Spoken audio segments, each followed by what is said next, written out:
You feel it, don't you? That shift in the air, that quiet unease hiding behind people's smiles. Something's moving, something big, and most of them don't even see it coming. The balance is changing. The comfortable are getting nervous, and the hungry are getting ready. The rich transfer has begun. Not the one they talk about in headlines, not the shiny version they sell you with suits and graphs. No, this one's raw. It's silent. It's happening in the shadows. In the minds of people who've had enough of waiting for permission. The hungry always replace the comfortable. It's a pattern as old as time. The moment someone gets too comfortable sitting on their throne, someone else starts climbing the walls to take it. Comfort breeds blindness. It makes people slow, predictable, lazy. They start mistaking privilege for power, status for security, and they stop evolving. That's when hunger enters the room. The kind of hunger that doesn't ask for opportunity. It creates one. The kind that doesn't care about who's at the top, because it's already digging beneath their foundation. Comfort is the real disease of the powerful. Once people think they've made it, they stop moving. They live on autopilot, guarding what they've built instead of expanding what they can become. But hunger, that's different. Hunger doesn't sleep. It doesn't relax. It doesn't celebrate too long. Hunger studies, waits, and strikes when no one's paying attention. And when it does, the comfortable don't even see it coming. Because they've been too busy enjoying the view from their illusion of safety. The hungry live differently. They see opportunity in chaos, value in rejection, fuel in every failure, while the comfortable are debating whether to act. The hungry already have. They move fast, take risks, make mistakes, learn, and go again. Because hunger isn't afraid to fall. It's terrified of staying the same. Comfort builds castles, hunger builds empires. And empires don't rise from stability. They rise from discomfort, from fire, from that restless desire to prove there's more to take, more to build, more to become. Every generation has this shift, the quiet rise of the ones nobody saw coming. The ones too broke to be noticed, too underestimated to be feared. But hunger changes everything. It teaches you how to think like a survivor, not a spectator. It gives you an edge that comfort can't replicate. When you've had nothing, you learn how to make something out of anything. You learn how to move when no one believes in you. And that's dangerous, because there's nothing more powerful than someone who's had to earn every inch they stand on. Comfortable people chase maintenance. Hungry people chase momentum. One's goal is to stay secure, the other's is to stay alive. That's why the hungry never stop, because they know what it feels like to go without. They've tasted scarcity, and that taste never really leaves. It becomes a reminder, a drive, a haunting whisper that says, "Don't you dare get soft." The comfortable, though, they forget. They forget the grind, the late nights, the hunger pains. They trade discipline for indulgence, progress for pleasure, and before they know it, the very thing they once fought for slips out of their hands. You can spot the hungry in any room. Their eyes move differently. They're not distracted by comfort, by gossip, by recognition. They're studying everything, learning from everyone, calculating their next move. They don't envy the rich, they analyze them. They don't wish for success. They reverse engineer it. They don't ask for a seat at the table. They build their own. And when the comfortable finally realize what's happening, it's already too late. The transfer has already begun. Comfort makes people predictable. Predictable people are easy to replace. Hunger makes people dangerous, unpredictable, relentless. That's why the hungry rise. They have nothing to lose and everything to prove. They're not afraid of looking desperate, because they are desperate. Desperate to change, to win, to rewrite their story. And desperation, when focused, becomes unstoppable energy. You can't compete with someone who's fighting for survival when you're fighting for comfort. The truth is, the comfortable always underestimate the hungry because they measure them by status, not by spirit. They think hunger looks weak, but hunger is just discipline wearing scars. They think desperation is messy, but desperation is evolution in motion. Every great story of success begins with someone who was starving for something more. Respect, freedom, redemption. That hunger becomes their weapon, their compass, their fire. It pushes them past rejection, past exhaustion, past logic. The rich transfer isn't just about money moving. It's power changing hands. The ones who used to wait for opportunities are now creating them. The ones who were once overlooked are now leading. The ones who were quiet are now building entire movements. All because they refuse to settle. That's the difference. The comfortable talk about ideas, the hungry act on them. The comfortable dream about someday. The hungry build it today. The world doesn't care who's been at the top. It cares who's willing to climb now. And climbing takes hunger. The kind of hunger that doesn't quit after one setback. The kind that doesn't flinch at rejection or failure. Because hunger doesn't die when things go wrong. It grows stronger. It remembers why it started. It adapts, evolves, and strikes again. That's why the hungry always replace the comfortable.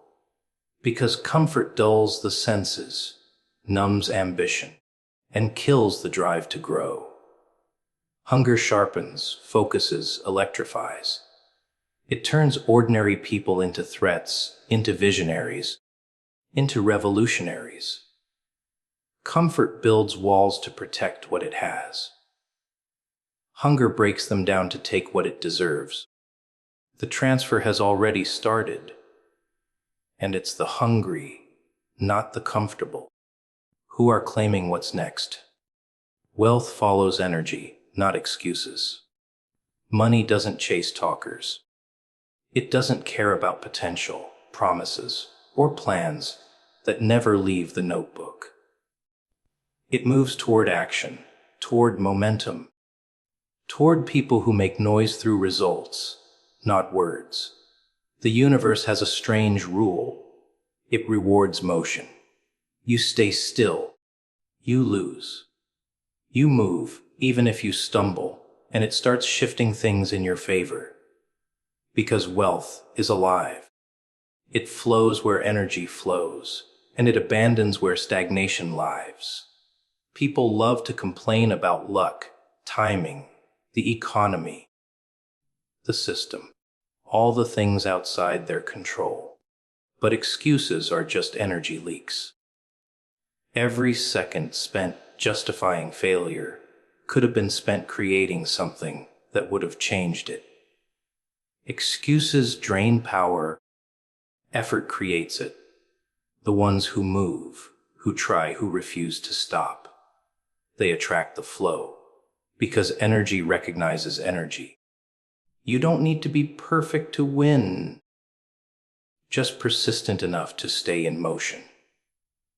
There's a reason why some people with less talent, fewer connections, and smaller chances end up outrunning those with all the advantages.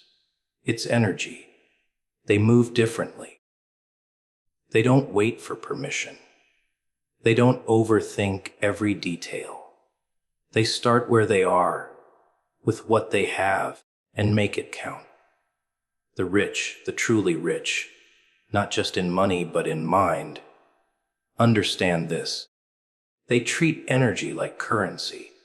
They protect it, invest it, multiply it. While everyone else spends their energy on fear, doubt, and gossip, they channel theirs into creation, into learning, into risk. Excuses are comfortable lies that keep you safe and small. They sound reasonable, they sound logical, they sound smart, but they steal your fire. Every "I can't" becomes a wall between you and what's already waiting for you. Wealth doesn't respect comfort. It doesn't move toward the timid. It follows conviction. It follows effort. It follows those who dare to act even when they don't feel ready. Because energy creates attraction, and excuses repel it. You can talk about goals all day, but if your energy doesn't match your words, the world doesn't listen. You say you want success, but your habits whisper otherwise. You say you want freedom, but your effort still looks like fear. Wealth doesn't move toward what you say, it moves toward what you do. The truth is, you don't manifest what you want. You manifest what you're willing to move for. And movement, no matter how small, always beats intention. People forget that money isn't paper, it's energy.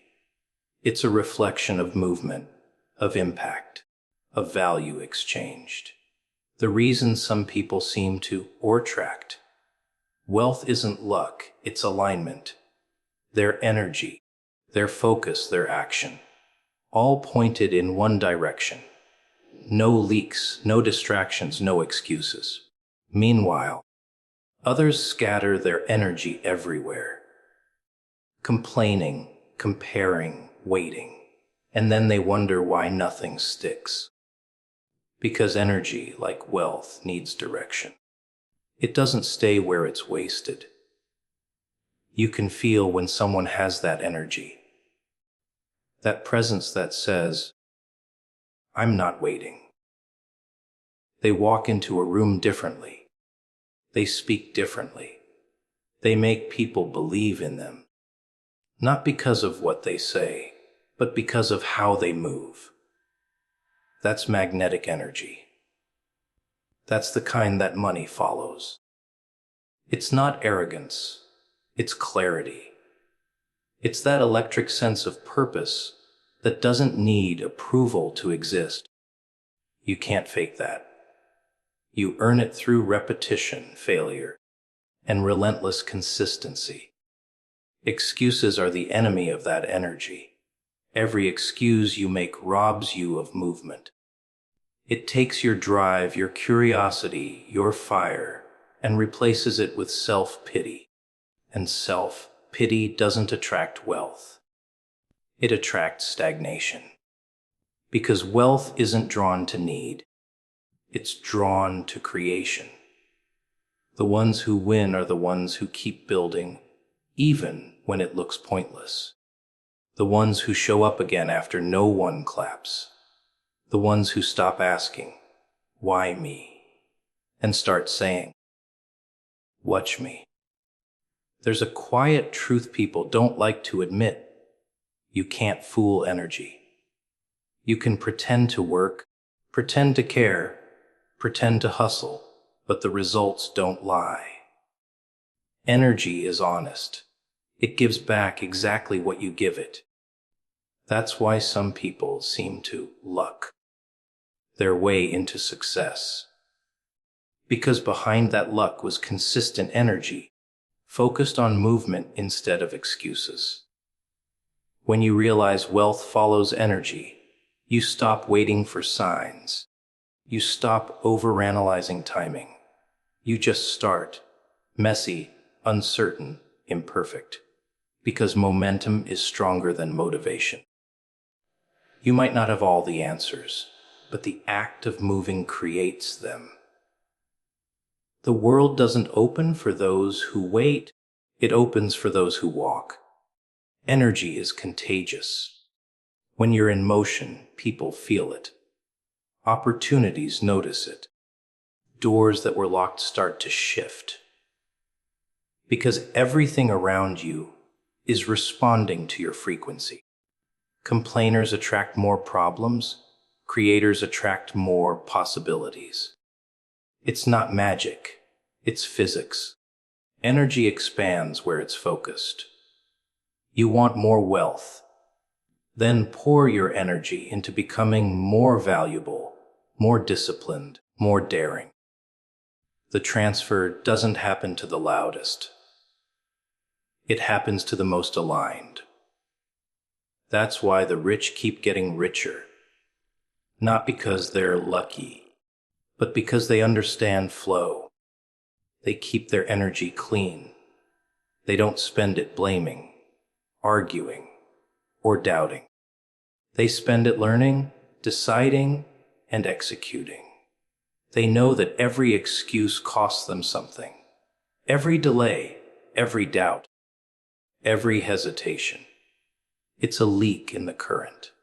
And when you stop those leaks, when your energy moves like a current with direction and purpose, wealth can't help but follow. Because it always has. It always will. Chaos rewards creators, not complainers. The world has never been fair. It's never been stable, predictable, or safe. It's always been chaos wearing a different outfit.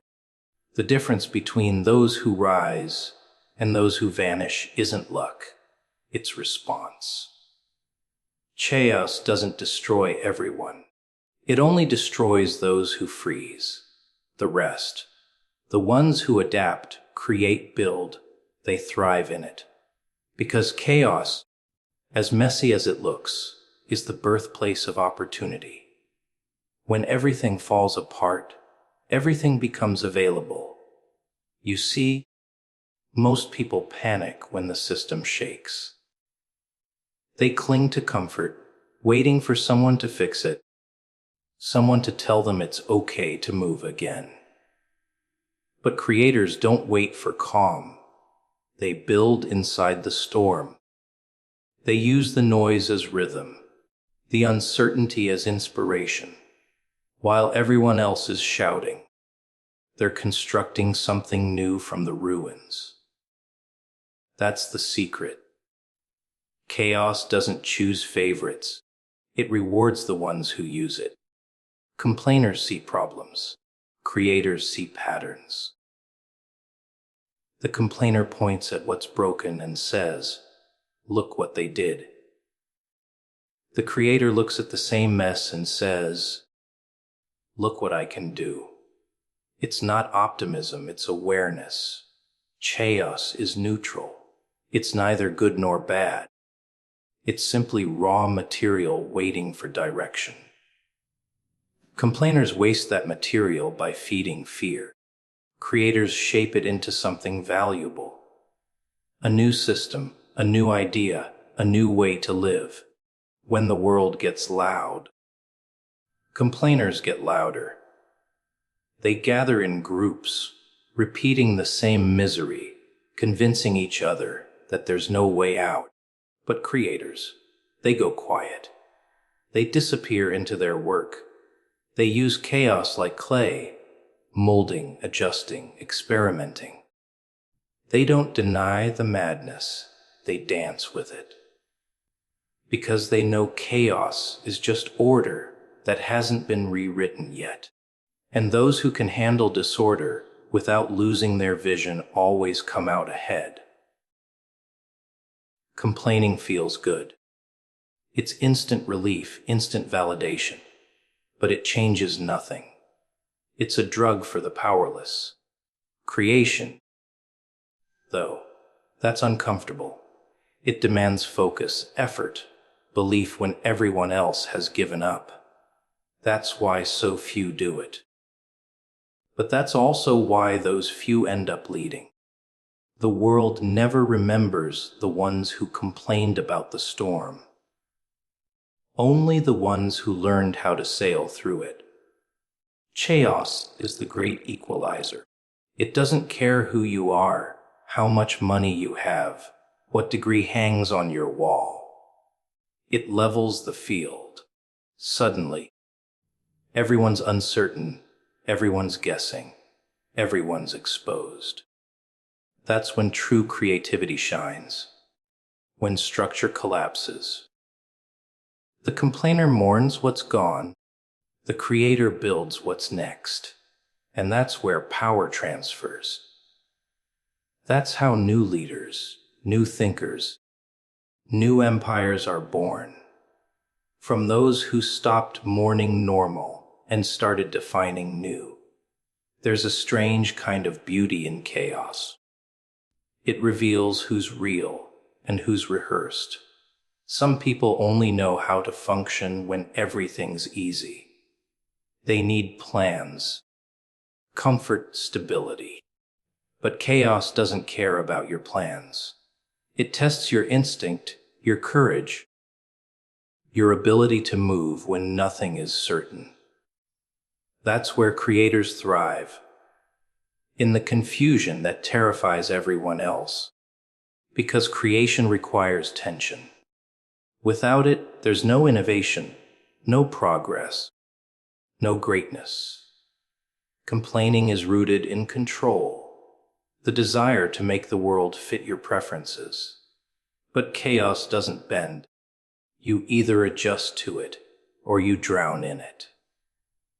That's why creators don't fight the storm, they use its force. They take the fear everyone's running from and turn it into fire. That's how new wealth, new art, new movements emerge, not from calm, but from collapse. You can always tell who's going to rise in chaos. They're the ones asking questions instead of assigning blame. They're curious, not cynical. While everyone else says, "Why now?" they're asking, "What can I make out of this?" That single shift in thinking separates those who crumble from those who create, because creation isn't about control. It's about transformation. And the funny part, chaos never really ends. It just changes shape. Once you understand that, you stop waiting for peace to begin your work. You stop depending on perfect conditions. You start realizing the world has always been broken. And that's exactly why there's always room to build. Complainers see that as hopeless. Creators see it as permission. The richest moments in history were born out of collapse. The greatest ideas, the strongest leaders, the most powerful innovations, all from chaos. Because chaos strips away comfort, and comfort breeds mediocrity. It exposes what's fragile and rewards what's adaptable. The ones who keep their heads, who keep creating, who refuse to drown in despair, they inherit what the complainers lose. So when everything's falling apart, remember, that's the moment wealth, power, and influence begin to shift. Not when things are calm, but when they're collapsing. Because chaos doesn't punish everyone equally. It punishes those who sit still, and it rewards those who move. The complainers will always find a reason to stay stuck, to wait for rescue, to blame the system. The creators don't wait for rescue. They become it. They don't survive the storm, they master it. Because chaos was never the enemy, it was the test. And only the ones who can build inside the storm deserve what comes after it. The system fears those who no longer play by its rules. It's built to keep you predictable, to make you believe that safety is obedience, that following the rules means you'll eventually win. But here's the truth: the system doesn't reward obedience. It rewards dependency. It feeds you just enough to keep you quiet, gives you glimpses of success so you'll chase it forever, always just out of reach. The moment you stop playing their game, the moment you stop needing their validation, that's when they panic. Because a person who no longer depends on the system can't be controlled. They designed it beautifully, you know. From the moment you're born, they train you to color inside the lines. School, work, approval, repeat. You're told to be patient, to wait your turn, to do what's expected. But what happens when you stop waiting? What happens when you realize there is no line, no turn, no permission slip for freedom? That's when everything starts to shake. The system's greatest weakness is exposure. It thrives on conformity, but it collapses under self-reliance. The moment you stop needing their stage, you start building your own. And that terrifies them more than any rebellion ever could. They want dreamers, but not doers. They love ambition, as long as it stays within the boundaries they built. The system teaches you how to dream small. A safe job, a steady income, a quiet life. But the world doesn't change through quiet lives.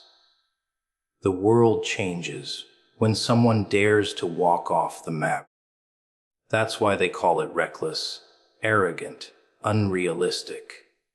They use those words to keep you in check, to make you question yourself before you ever take the first step.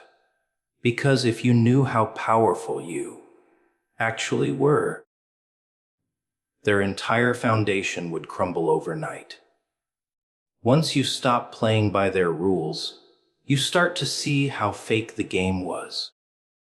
The promises of fairness, the illusion of equal opportunity. It's all designed to keep you hoping instead of acting. You realize that the ladder they told you to climb was never meant to reach the top. It just loops, one level disguised as progress. But those who break away from it, who build their own ladders, their own systems, they don't just win. They redefine what winning means. That's what makes the system nervous. It can't predict a free mind. You can see it in their reactions.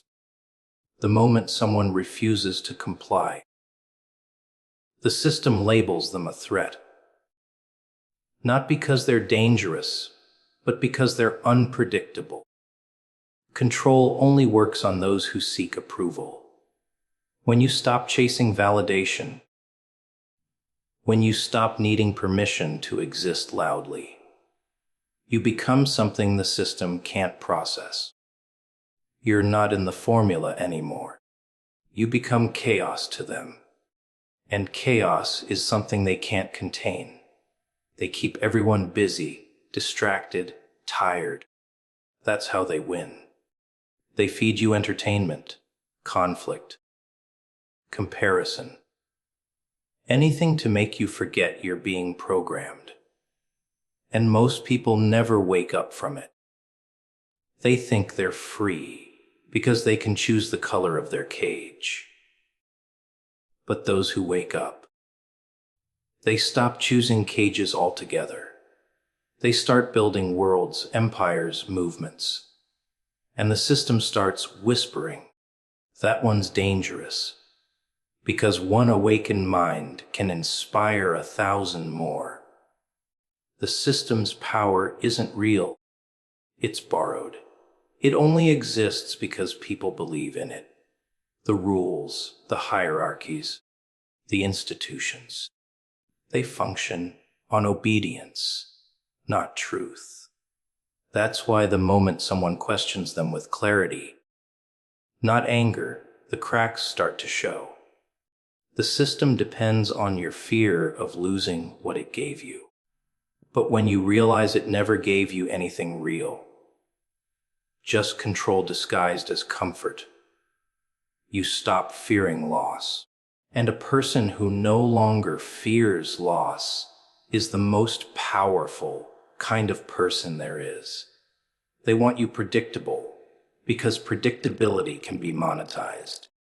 They can sell you dreams, time, status, even rebellion, as long as it's the kind they approve of. But when you go silent, when you stop buying, stop seeking, stop reacting, they don't know what to do.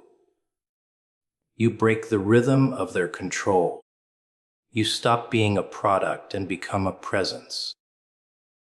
That's why they fear creators, thinkers, rebels, not because they're loud, but because they don't need permission to exist. You'll notice the shift the moment you stop playing by their rules. Doors that used to open easily will slam shut. People will distance themselves. The system will test your resolve, make you doubt, isolate you. It's not because you're wrong. It's because you're free. Freedom is uncomfortable to those who've sold theirs for convenience. They'll call you crazy for wanting more, for questioning what they've accepted. But that's how you know you're doing it right. When the system starts to whisper your name like a warning. They can't control what they can't predict. And that's why the system fears you when you think differently. It's not your rebellion they're scared of. It's your independence. They can handle anger, protest, noise. They have systems for that. What they can't handle is detachment. They can't handle someone who no longer plays. Because when you stop playing their game, you force them to face the truth. That the rules were never real, and the power they claimed was only an illusion. Silence is where real power shifts happen. Everyone wants to be seen, to be heard, to prove something. They rush to announce, to argue, to defend their every move. But the ones who truly hold power, they move quietly. They don't need applause to confirm their direction. They don't explain, they don't react, they just act. Because silence isn't weakness, it's strategy. The loud ones reveal their plans, their fears, their insecurities. The silent ones let their results speak. And by the time people notice, it's already too late to stop them. There's something unsettling about silence, isn't there? People can't handle it. They fill every quiet space with noise, gossip, distraction, anything to avoid sitting with uncertainty. That's why silence scares them. It's unpredictable. It leaves them guessing. And that's where your power hides. In the confusion of others, in the space between their assumptions and your reality. While they're trying to figure you out, you're already 10 moves ahead. When you stop explaining yourself, people start to imagine. They create stories about your silence.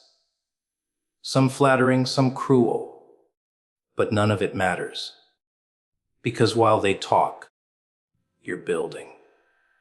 Every rumor, every opinion, every judgment is just noise meant to distract